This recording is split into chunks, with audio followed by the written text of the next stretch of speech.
आप सभी का हमारे YouTube चैनल ब्रो एकेडमिक में आपका स्वागत है। जैसा कि आपको पता है कि रीजनिंग का एक टॉपिक है सिलोजिज्म, उसकी एक पूरी सीरीज में आप लोगों के लिए लेके आया हूँ और इस सीरीज का ये सेकंड वीडियो है।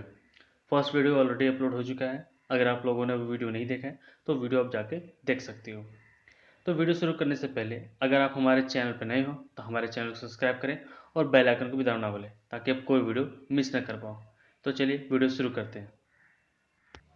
तो गैज़ मैं आप लोगों को थोड़ा सा एक ब्रीफ इंट्रोडक्शन दे देता हूँ कि कल हम लोगों ने क्या पढ़ा था, ताकि आने वाले लेक्चर में आपको इजीली अंडरस्टैंड कर सको उस चीज़ को। तो चलिए स्टार्ट करते हैं। तो जैसे कि मैंने कल बताया था कि स्टेटमेंट और कंक्लूजन में स्टेटमेंट को हम ब्रॉडली दो भागों में बांटते हैं। एक होता है हमारा यूनिवर्सल और एक होता है हमारा पर्टिकुलर। तो जैसे कि मैंने बताया था कि यूनिवर्सल उसको कहेंगे जिसमें हमें 100% इन्फॉर्मेशन प्रोवाइड हुई होगी, और पर्टिकुलर में लेस देन 100% इन्फॉर्मेशन, जहाँ पे सम वगैरह, सम या मोस्ट ऑफ ऐसे वर्ड्स वगैरह यूज़ होंगे। ठीक है। तो हम लोगों ने देखा था कि 100% इन्फॉर्मेशन अगर दी हुई है तो उस चीज़ को हम यूनिवर्सल कहते हैं। बट यूनिवर्सली को भी हम लोगों ने दो भागों में बांटा था। क्या था? एक ऑल और एक नो था। और पर्टिकुलर को सम और सम नोट में हम लोगों ने बांटा था। ठीक है। ऑल को हम लोगों ने डायरेक्ट पॉजिटिव कह दिया था, क्या कि जहाँ पे हमें नेगेटिव वर्ड्स यूज़ ना हो, जैसे कि नो, सम नोट, ऐसे वर्ड ना यूज़ हो, तो हमारे सारे के सारे क्या होंगे, वो पॉजिटिव स्टेटमेंट हमारे कहलाएंगे। और नेगेटिव स्टेटमेंट जिसमें नो और सम नोट वर्ड यूज़ हो जाए तो हमारा नेगेटिव स्टेटमेंट कहलाएगा। तो यहाँ पे हमारे डायरेक्ट यहाँ पे पॉजिटिव स्टेटमेंट इस चीज़ को कहेंगे और यहाँ पे नो है इसलिए नेगेटिव स्टेटमेंट। और पर्टिकुलर में भी जहाँ पे सम सिर्फ वर्ड हो तो उसको हम पॉजिटिव स्टेटमेंट कहेंगे, और सम नोट यूज हो जाए उसको हम नेगेटिव स्टेटमेंट करेंगे। तो ये था हमारा कल तक का ओवरव्यू। चलिए आगे देखते हैं।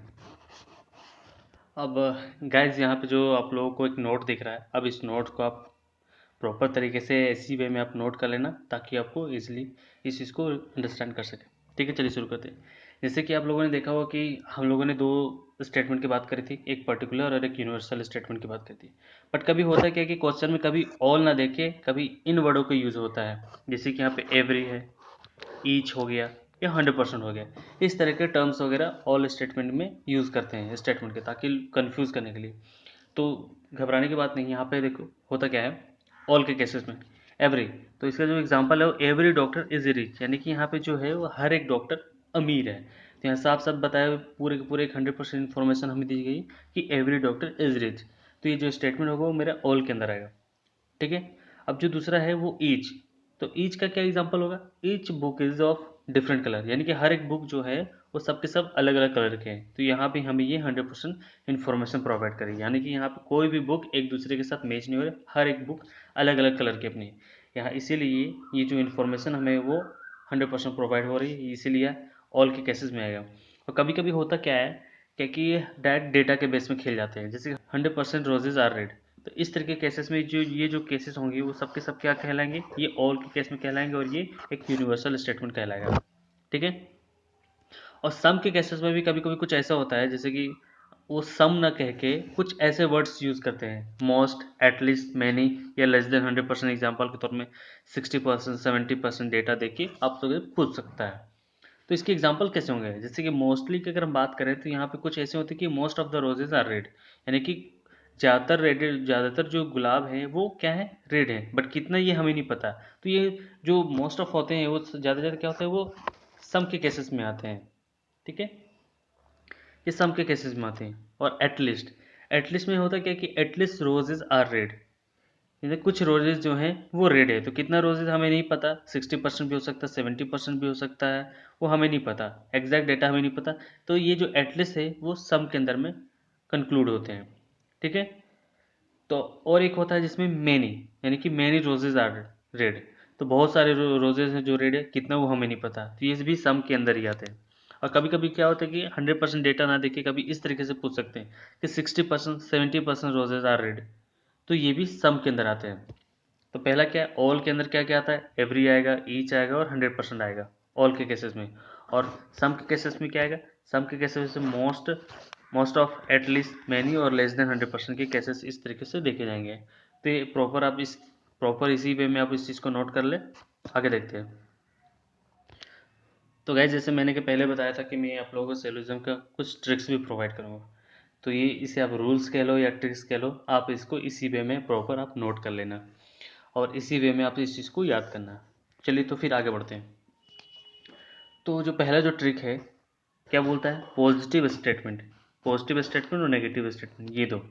अब हमेशा याद रखना है कि आपको अगर कोई भी स्टेटमेंट अगर आपको प्रोवाइड की हुई है क्वेश्चन में, अगर वो स्टेटमेंट पॉजिटिव हो तो उसका जो कंक्लूजन भी होगा वो पॉजिटिव होगा, नेगेटिव कभी नहीं हो सकता है। जैसे कि अगर कुछ कह दे कि ऑल रोजेज आर रेड, तो वो सम रोजेज आर रेड हो सकता है, बट नेगेटिव कभी नहीं हो सकता है। यानी कि अगर वो पॉजिटिव स्टेटमेंट है तो उसका जो कंक्लूजन होगा वो भी पॉजिटिव ही होगा।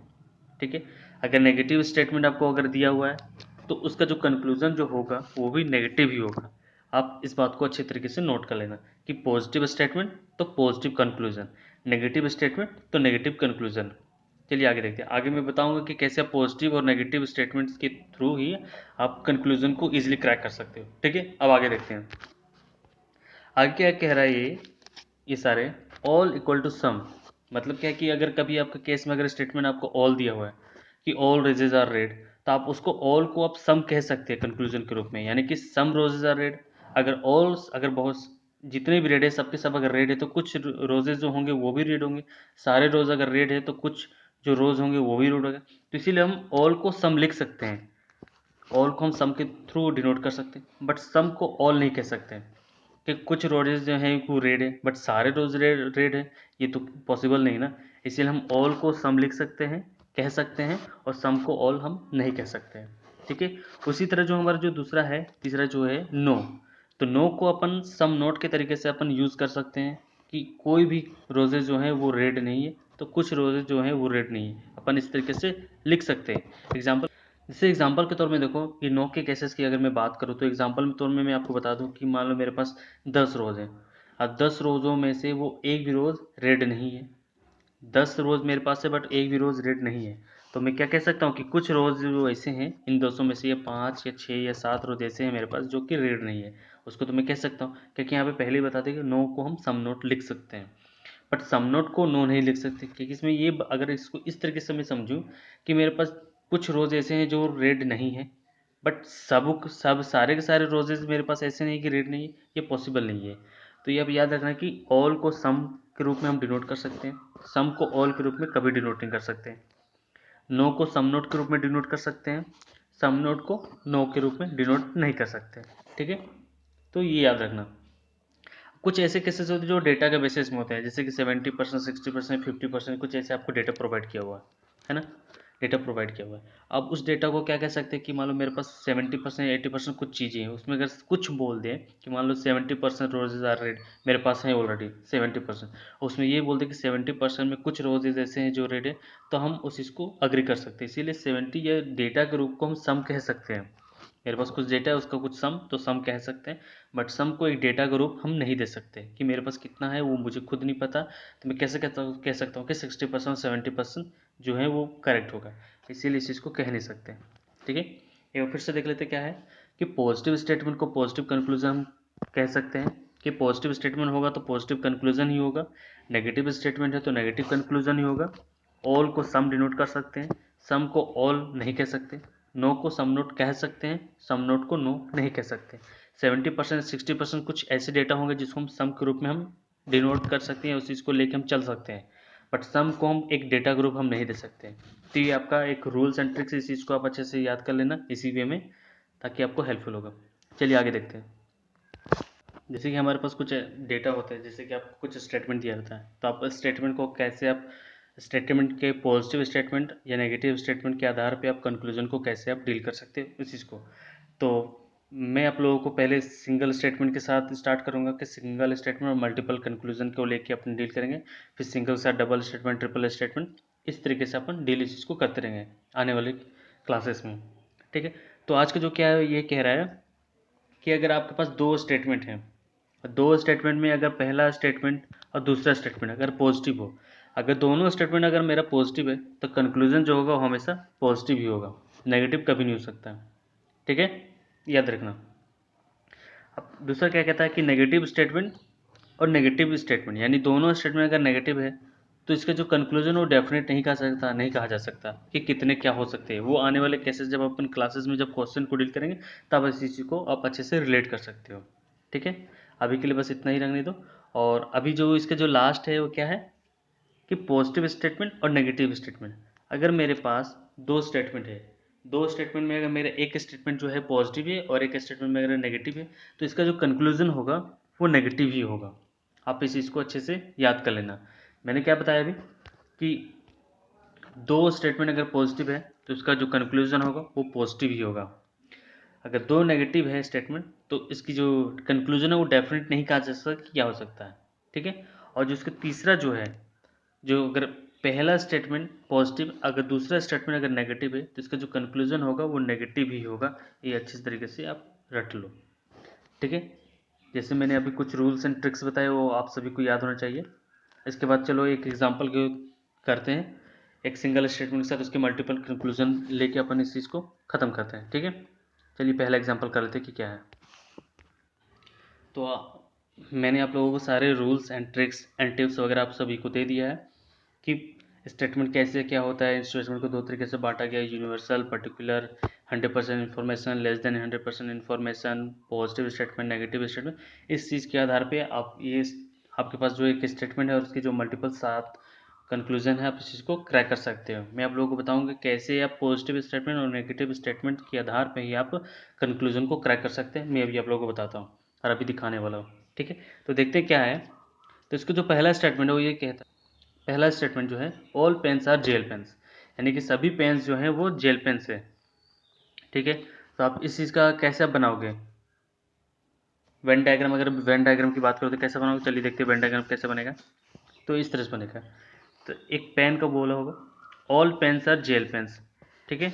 तो ये जो ऑल पेन्स है वो सबके सब क्या हैं, एक जेल पेन्स हैं। तो इस तरीके से इसका वेन डायग्राम बनेगा, ठीक है। तो वेन डायग्राम को समझ में आ गया कि वेन डायग्राम कैसे बनेंगे, कि ऑल पेन्स का जो होगा वो अंदर ही होगा ऑल पेन्स, और all pens are gel pens तो इसके अंदर ही एक और, यानी कि जो होगा वो ये इस तरीके से इसका वेन डायग्राम होगा, all pens are gel pens, ठीक है। अब चलिए कंक्लूजन को देखते हैं क्या है। तो कंक्लूजन क्या कहता है, तो कंक्लूजन ऐसे कहता है some gel pens are not pens, some gel pens are pen. दूसरा तीसरा क्या कहता है, तीसरा क्या कहता है all gel pens are pen, all gel pens are pen, some gel pen are pen, no gel pen is pen, no pen is gel pen and some pens are not gel pen, ठीक है। आपके 7 conclusion दिया हुआ है एक statement के साथ, ठीक है। अब मैं इस चीज़ को पॉजिटिव और नेगेटिव के रूप में आपको कैसे इसको क्लियर करते हैं वो देखते हैं। पहले देखो क्या स्टेटमेंट क्या कहता है, all pens are gel pens, है ना, यानी कि जितने पेन्स है सबके सब क्या है जेल पेन्स है। तो ये आपका एक यूनिवर्सल स्टेटमेंट हो जाएगा और आपको यहाँ पे 100% इन्फॉर्मेशन प्रोवाइड किए जाए। और आप इस स्टेटमेंट को देखते हैं, अब ये कह सकते हो कि ये जो स्टेटमेंट है वो मेरा क्या है पॉजिटिव स्टेटमेंट है, ठीक है। तो इसका जो कंक्लूजन होगा वो कभी नेगेटिव नहीं होगा, ठीक है। यानी कि अगर पॉजिटिव स्टेटमेंट है तो पॉजिटिव कंक्लूजन ही होगा। तो देखते हैं इसमें कौन कौन से एलिमिनेट हो जाता है। तो पहला एलिमिनेट हो जाएगा, पहला क्या कहता है सम जेल्स पेन और नोट पेन, तो नोट आ गया यानी ये नहीं होगा। फिर इसमें आपका पांचवा छठा सातवां ये 3 यहाँ से एलिमिनेट हो जाएगा कि no gel pen is pen, no pen is gel pen, some pen are not gel pen. ये 4 स्टेटमेंट, ये 4 जो कंक्लूजन होगा वो सबके सब क्या होंगे एलिमिनेट हो जाएंगे। बचे क्या हैं, बचे 3 स्टेटमेंट सिर्फ बचा है। तो तीनों को देख लेते क्या कहता है। तो तीसरा, दूसरा, तीसरा और चौथा ये 3 स्टेटमेंट मेरे पास अभी अवेलेबल है। चलिए देखते क्या कहता है, some gel pen are pen. तो जैसे मैंने आपको पहला रूल बताया था ट्रिक्स में कि हम ऑल को सम के रूप में लिख सकते हैं, है ना। तो यहाँ पे बोला all pens are gel pens, यहाँ पे क्या दूसरा क्या कहता है statement some gel pens are pen, ठीक है। यहाँ पे ये कह रहा है कि all pens are gel pens है, यानी कि कुछ जेल पेन्स जो होंगे वो पेन्स तो होंगे। जब मैंने बताया था कि आप लोगों की कि ऑल को अपन सम के रूप में लिख सकते हैं, ठीक है। तो यहाँ पे जो सम जेल पेन्स है वो कुछ पेन्स जरूर होंगे। तो जो इसका जो दूसरा स्टेटमेंट है वो करेक्ट आंसर है, ठीक है। तीसरा देखते क्या कहता है all gel pens are pen. तो all gel pens are pen कैसे कह सकते हैं, देखते हैं वेन डायग्राम देखो। मेरे पास ये जो डायग्राम है आपको जो स्टेटमेंट दिया गया all gel pens are pen, all gel pens are pen ये नहीं कह सकते क्योंकि all pens are gel pens है हमारे पास, but all gel pens are pen ये नहीं कह सकते, इसीलिए जो स्टेटमेंट होगा मेरा ये रॉन्ग होगा, ठीक है। तो देखते हैं फोर्थ क्या कहता है, some pens are gel pens, all pens are gel pens है तो ऑल को अपन सम के यूज में लिख सकते हैं, इसीलिए सम जेल पेन्स आर पेन ये करेक्ट आंसर होगा। यानी कि इसके जो फॉलो करेगा वो सेकंड ऑप्शन और फोर्थ ऑप्शन। तो गैस आप लोगों ने देखा कि कैसे हम पॉजिटिव स्टेटमेंट और नेगेटिव स्टेटमेंट के आधार पे हम कंक्लूजन को डील कर सकते हैं। ये आपके साथ एक सिंगल स्टेटमेंट के साथ मल्टीपल कैलकुलेशन था, जिसको मैंने आपका अभी एक्सप्लेन करके आप लोगों को बताया। आई होप यू कि आपको वीडियो ये अच्छा लगा होगा। इसके बाद जो आने वाले जो वीडियोज़ होंगे जितने भी, वो मल्टीपल अब क्वेश्चंस चलेंगे। सारा बेसिक आपको क्लियर करवा दिया मैंने। अब इसके बाद जितने भी आएंगे वीडियोज़ सब में सब सिर्फ नंबर ऑफ प्रॉब्लम्स ही होगा। ठीक है, तो गैस बस आज के लिए इतना ही। मिलते हैं अगले नेक्स्ट वीडियो में। तब तक के लिए take care and bye bye.